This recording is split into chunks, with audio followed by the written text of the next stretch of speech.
Hello বন্ধুরা, কেমন আছো সবাই? নতুন একটা ভিডিওতে তোমাদের সবাইকে স্বাগত জানাই। আশা করি তোমরা ভালো আছো। আমরা মোটামুটি ভালো আছি। এই যে ব্লগটা তোমরা দেখছো, এটা কিন্তু ধরো 9-10 দিন আগের ব্লগ। যেদিন তোমার দাদাভাই তোমার দাদাভাই কাজে চলে যাবে ওই দিনের ব্লগ আর কি। তো আমি অনেক দিন ধরে ভিডিও এডিট করতে পারি না, টাইম পাই না বলে কিন্তু তোমার সাথে আর কোনো ভিডিও শেয়ার করতে পারিনি। তো যাই হোক, তো চলো ব্লগটা কন্টিনিউ দেখতে থাকো, তাহলে তোমরা বুঝতে পারবে কী হচ্ছে।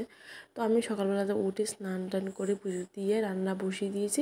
আর এদিকে তোমার দাদাভাইও কী নিয়ে যেতে হবে সব কিছু ঘুম থেকে উঠে আমি ফার্স্টে বের করে দিয়েছি। আর ও আমাকে সাইড করে দিয়েছিল কী কী নিবে আর কী কী নেবে না। তারপর আমি সব কিছু এক সাইড করে দিয়েছি ও। তারপর আমি সব কিছু প্যাক করতে বসে গেছি এখন। তো অনেকেই আমি আগের যে বিয়ের 15-16 দিন বাদে যে তোমার দাদাভাই কাজে চলে গিয়েছিলো, ওই সময় একটা ব্লগ তোমাদের সাথে শেয়ার করেছিলাম। অনেকে ভালো কমেন্ট করেছে আর অনেকে নেগেটিভ কমেন্ট করেছে। তো আমি বলতে চাই তাদেরকে, যারা বুঝে তারা কিন্তু পজিটিভ কমেন্টই করে দেয়। তাদের কমেন্টগুলো পড়ে ভালোই লাগে। যাই হোক, ইউটিউবে বা ইনস্টাগ্রামে রিলসগুলো দেখে ভালো লাগে। কিন্তু যারা খারাপ কমেন্ট করে তাদের কমেন্টগুলো দেখে ভীষণ মন খারাপ হয়। ভাই আমি তো তাদেরকেই বলতে চাই, আমরা কোনো ন্যাকামি করি না, সবাই শেয়ার করি। যারা বুঝে যাদের হাজব্যান্ড বাড়ির বাইরে থাকে তারা বুঝে, আর যারা বুঝে না তাদেরকে কোনোভাবে বোঝানো যায় না, আমি এটাই বলতে চাইবো। তো আমি ঠিকঠাক মতো গুছিয়ে বলতে পারি না, তো সবাইকে আমি ওগুলার রিপ্লাই দিতে পারি না আর কি। আমি ঠিকভাবে কেন জানি না, বুঝতে পারি না, আমি গুছিয়েই কথা বলতে পারি না। তো যাই হোক, আমি কোনো ন্যাকামি করছি না এটা। যাদের হাজবেন্ড কাজের জন্য বাইরে থাকে, বাড়ির বাইরে থাকে, সে হোক ডিফেন্সে জব করুক বা এমনিতে কোনো একটা কাজে জব করুক, তাদের হাজবেন্ডরা তাদের ওয়াইফরাই জানে কি কেমন কষ্ট হয়। যারা ওরা বাড়ি থেকে চলে যাওয়ার সময় এই একটা মাস ধরো 40 দিনের মতো আমি তোমার দাদাভাই একসাথে ছিলাম। তারপরে ও আবার এখন চলে যাচ্ছে কাজে। তো অনেক ভীষণ ভীষণ পরিমাণে মন খারাপ হচ্ছে, কষ্ট হচ্ছে। কেন কীভাবে জানি না, এতগুলো সময় খুব তাড়াতাড়ি কেটেছে, বুঝতে পারি না। তো যাই হোক, আমি মোটামুটি এইদিকে ব্যাগটা গুছিয়ে নিয়েছি। তো এখন আমার ট্রলিটা মোটামুটি গুছানো কমপ্লিট। তো আমি এখন ও কী ড্রেস পরে যাবে, কি সাইড ব্যাগে কাঁধের যে ব্যাগটা থাকে ওই ব্যাগটা কী কী নিয়ে যাবে ওই সবগুলো গুছিয়ে রাখছিলাম। তোমার দাদাভাই বললো ও আসার পরে ও ব্যাগে রাখবে, তাই এক সাইড করে রাখছিলাম সব কিছু। তো এদিকে মোটামুটি ব্যাগ গোছানো কমপ্লিট হয়ে গেছে। আমি সবগুলো দেখছিলাম আবার ঠিকঠাক মতো রেখেছি কিনা। তো তোমার দাদাভাই আবার চেক করে নিচ্ছিল সব কিছু। তো আমি এখন মোটামুটিভাবে ব্যাগটা প্যাক করে দিয়েছি। কী কী নিয়ে যাবে তোমার দাদাভাই, অনেক জিনিস কিন্তু বের করেছিল ফার্স্টে, আমি সব কিছু বের করে দিয়েছিলাম।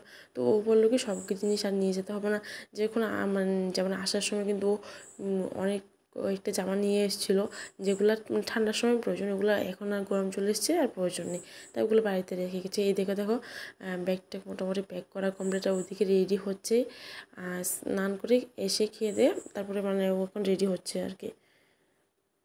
তো রেডি হতে হতে আমার এত কেন জানি না, যতবারই আমি ভাবি ও যাওয়ার সময় কান্নাকাটি করবো না, নিজেকে স্ট্রং রাখবো, কিন্তু আমি একবারও পারি না, কেন জানি না। তো আমাকে হাসানোর চেষ্টা করছিলো, আমি ভিডিও করছি দেখে।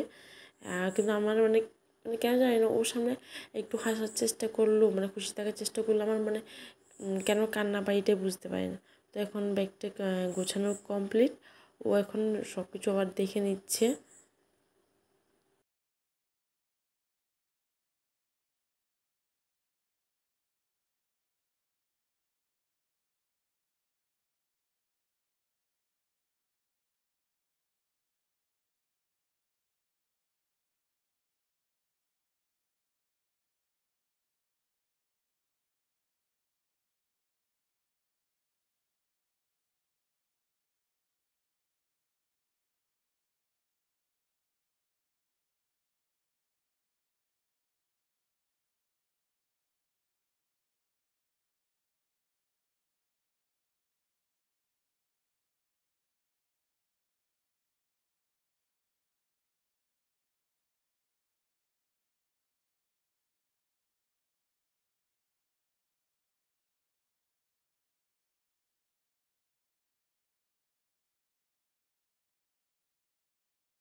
আর যেদিন তোমার দাদাভাই কাজে চলে যাচ্ছিলো ওই দিন আমি এত মানে কেঁদে কেঁদে নিজের অবস্থা খারাপ করে দিচ্ছিলাম। তারপর একটু পরে মানে আমার বিকালবেলা থেকেই এত পরিমাণে মাথা যন্ত্রণা, জ্বর, সর্দি কাশি সব শুরু হয়ে গেছিলো। তারপরে ও আমাকে ভিডিও কল করে মানে বলছিল আর কি, কেন আমি যাওয়ার সময় তো কান্নাকাটা করি, নিয়ে একটু স্ট্রং হয়ে থাকতে পারি না, এগুলো মানে বলছিল আমাকে।